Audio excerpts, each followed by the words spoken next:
The Galaxy S series from Samsung turned 10 years this year, and one of their top-of-the-line model is the Galaxy S10 Plus.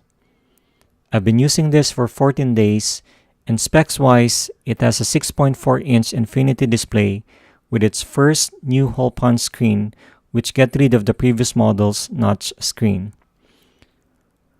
One of the significant changes is the new ultrasonic fingerprint sensor underneath the screen. In my 2 weeks experience, it's far from being perfect. It's kind of finicky to work at times, possibly due to the screen protector that came in the package. What's lovely is the impressive 93.1% screen-to-body ratio, and you can maximize the screen in most of the apps.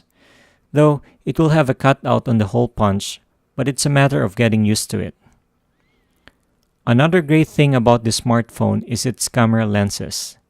It can take normal, telephoto, and new ultra-wide photos, which is consistent even in low-light situations.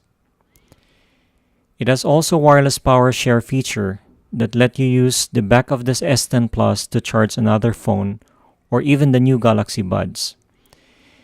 Its 4100 mAh battery is slightly better with the previous S9 Plus, though some have complaints on its easy-to-drain battery life. This phone was released worldwide 8th of March 2019, but it's more expensive than the release price of the S9 Plus last year. This is indeed the phone to beat this 2019, and its new features are slightly better than the S9 Plus last year, but you'll pay a heftier price. So guys, what are your thoughts and experience on this phone? Let us know if you'll recommend this flagship phone from Samsung.